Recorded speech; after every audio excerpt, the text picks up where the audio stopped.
नमस्कार, आप देख रहे हैं टॉप एम टॉप। इन दिनों एक धाम और उनके बाबा बेहद ही प्रचलित है। सोशल मीडिया पर अक्सर उनके वायरल वीडियोस देखे जा सकते हैं। धाम का नाम है बागेश्वर धाम सरकार और उसका चेहरा बन चुके धीरेन्द्र कृष्ण शास्त्री। आज इस वीडियो में हम आपको बताएंगे कि आखिर छतरपुर का चेहरा बन चुके धीरेन्द्र कृष्ण शास्त्री कौन है और उनका जीवन काल क्या है। बागेश्वर धाम मध्य प्रदेश के छतरपुर जिले के अंतर्गत एक धार्मिक तीर्थ स्थान है। बागेश्वर एक ऐसा धाम है जिसका नाम दूर दूर तक प्रचलित है। भगवान बालाजी बागेश्वर धाम में विराजमान है। बागेश्वर धाम में प्रतिदिन लाखों श्रद्धालु अपनी समस्याएं लेकर आते हैं, जिसका समाधान बालाजी करते हैं। आज के दौर में बागेश्वर धाम की लोकप्रियता का पूरा श्रेय धीरेन्द्र कृष्ण शास्त्री को ही जाता है। चलिए जानते हैं कौन है धीरेन्द्र कृष्ण शास्त्री और कैसा है उनका जीवन। श्री धीरेन्द्र कृष्ण शास्त्री बागेश्वर धाम सरकार के मुखिया हैं। भारत के मध्य प्रदेश राज्य के छतरपुर जिले में एक लोकप्रिय धार्मिक तीर्थ स्थल बागेश्वर धाम के प्रमुख हैं। धीरेन्द्र कृष्ण शास्त्री एक अच्छे विद्वान हैं।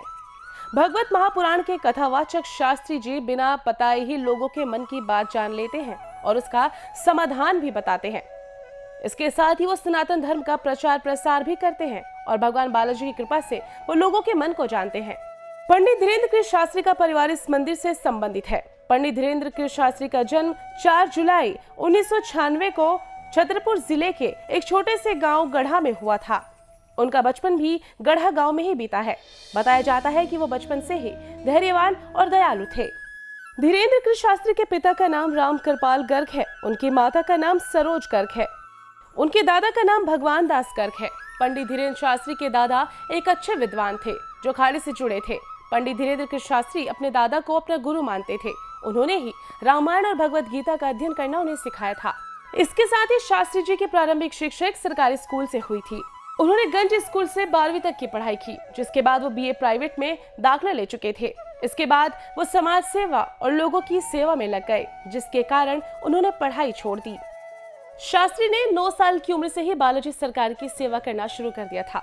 उनसे पहले उनके दादा श्री भगवान दास गर्ग बालाजी सरकार का दरबार चलाते थे।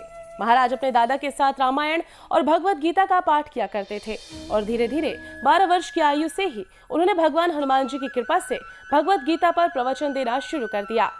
उसके बाद वो बालाजी के दरबार में साधना करने लगे। इस ध्यान पर उन पर ऐसा प्रभाव पड़ा कि बालाजी की कृपा से उन्हें अनेक सिद्धियां प्राप्त हुई और वह सबकी परेशानियां दूर करने लगे। बागेश्वर धाम सरकार पहुंचते ही आप पर जो भी छाया है वो खुद ही निकल जाती है।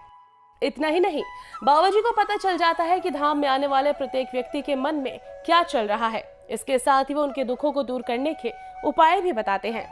अब आपको बताते हैं बागेश्वर धाम का इतिहास क्या है। बागेश्वर धाम का इतिहास विस्तृत है। बागेश्वर धाम भूत भवन महादेव गढ़ा में स्थित है और यह चंदेल कालीन सिद्ध पीठ है। इस मंदिर का निर्माण 1986 में ग्रामीणों द्वारा करवाया गया था, जिसके बाद बाबा पंडित 1987 के बीच गांव सेतुलालगढ़ चित्रकूट से दीक्षा लेकर बागेश्वर धाम पहुंचे। इसके बाद 1989 में एक विशाल यज्ञ का आयोजन किया गया, जिसके बाद बागेश्वर धाम लोकप्रिय होने लगा।